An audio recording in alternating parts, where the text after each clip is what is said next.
Hi welcome back. ನಾನಿಲ್ಲಿ ಒಂದು ಬಾಳೆಹಣ್ಣಿನ ರೊಟ್ಟಿ ಮಾಡೋದು ಹೇಗೆ ಅಂತ ತೋರಿಸ್ತೀನಿ. ಬಾಳೆಹಣ್ಣು ಒಂಥರ ತುಂಬ ಇದೆ, ಹಾಳಾಗ್ತಿದೆ ಅಂದರೆ ಈ ಥರ ಮಾಡ್ಕೋಬೋದು ನೀವು. ನಿಮಗೆ ಎಷ್ಟು ಸಿಹಿ ಬೇಕು ಆ್ಯಂಡ್ ಯಾವ ಬಾಳೆಹಣ್ಣು ಯೂಸ್ ಮಾಡ್ತಿದ್ದೀರಾ ಅನ್ನೋದ್ರ ಮೇಲೆ ನಾನೊಂದು 4 ಬಾಳೆಹಣ್ಣು ಹಾಕಿದ್ದೀನಿ. 3 ಹಾಕ್ಕೊಂಡೆ ಫಸ್ಟಿಗೆ, ಮತ್ತು ಇನ್ನೂ ಬೇಕು ಅಂತ ಅನ್ನಿಸ್ತು ನನಗೆ, ಹಾಗಾಗಿ ಇನ್ನೂ ಒಂದು ಬಾಳೆಹಣ್ಣು ನಾನು ಆಮೇಲೆ ಹಾಕ್ಕೊಂಡೆ. ಸೊ ಅದಕ್ಕೊಂದು ಕಪ್ ನೀರು ಹಾಕಿ, ಒಂದು ಕಪ್ ಆಗುವಷ್ಟು ನೀರು ಹಾಕಿ ಸ್ವಲ್ಪ ಉಪ್ಪು ಹಾಕಿಬಿಟ್ಟು ಅದನ್ನ ಚೆನ್ನಾಗಿ ಬೇಯಿಸ್ಕೋಬೇಕು. ಚೆನ್ನಾಗಿ ಅಂದರೆ ಒಂದು ಸ್ವಲ್ಪ ಹದಕ್ಕೆ ಬೆಂದಾಯ್ತು. ಅದಾದಮೇಲೆ 1.5 ಕಪ್ ಆಗುವಷ್ಟು ಅಕ್ಕಿ ಹಿಟ್ಟನ್ನು ಸೇರಿಸ್ಕೊತಾ ಇದ್ದೀನಿ ನಾನು.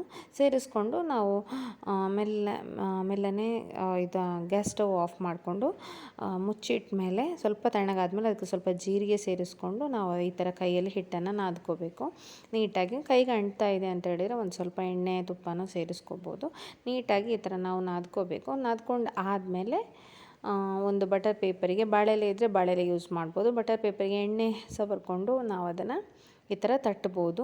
ಅದಿಲ್ಲ ಅಂತಾದರೆ ನಾವು ಸ್ವಲ್ಪ ಹಿಟ್ಟನ್ನು ಗಟ್ಟಿ ಮಾಡಿಕೊಂಡ್ರೆ ಚಪಾತಿ ಥರ ಲಟ್ಟಣಿಗೆ ಯೂಸ್ ಮಾಡಿಕೊಂಡು ಲಟ್ಟಿಸಲೂಬಹುದು. ಸೊ ಇದು ತುಂಬ ಟೇಸ್ಟಿ ಆಗುತ್ತೆ. ಇದಕ್ಕೆ ಬೆಣ್ಣೆ ಅಥವಾ ತುಪ್ಪದ ಜೊತೆ ಸರ್ವ್ ಮಾಡಿದರೆ, ಅಥವಾ ಖಾರ ಚಟ್ನಿ, ಕಾಯಿ ಚಟ್ನಿ ಏನಾದರೂ ಮಾಡ್ಕೊಂಡು ಸರ್ವ್ ಮಾಡಿದರೆ ಚೆನ್ನಾಗಿರುತ್ತೆ.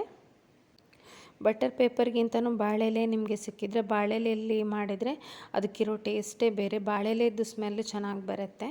ಸೊ 2 ಸೈಡೂ ಬೇಯಿಸ್ಕೋಬೇಕು ನೀಟಾಗಿ. ತುಂಬ ಸಾಫ್ಟಾಗಿ ಬರುತ್ತೆ, ಹೇಳಬೇಕು ಅಂದರೆ ಬಾಳೆಹಣ್ಣಿನ ರೊಟ್ಟಿ ತುಂಬ ಸಾಫ್ಟಾಗಿ ಬರುತ್ತೆ. ನಾನೊಂದು 2 ರೊಟ್ಟಿ ಬೇಯಿಸೋದನ್ನು ತೋರಿಸಿದ್ದೀನಿ. ಮತ್ತು ನಾನು ಕಬ್ಬಿಣದ ತವಾದಲ್ಲೇ ಬೇಯಿಸ್ತೀನಿ, ಅದಕ್ಕೊಂದು ಟೇಸ್ಟೇ ಬೇರೆ. ಆ್ಯಂಡ್ ನಾನ್ ಸ್ಟಿಕ್ ಯೂಸ್ ಮಾಡಿದರೆ ಅಷ್ಟು ಆರೋಗ್ಯಕ್ಕೆ ಒಳ್ಳೆಯದಲ್ಲ, ಆಗಿದ್ದರಿಂದ ನಾನು ಕಬ್ಬಿಣದ ತವಾನೇ ಯೂಸ್ ಮಾಡ್ತೀನಿ.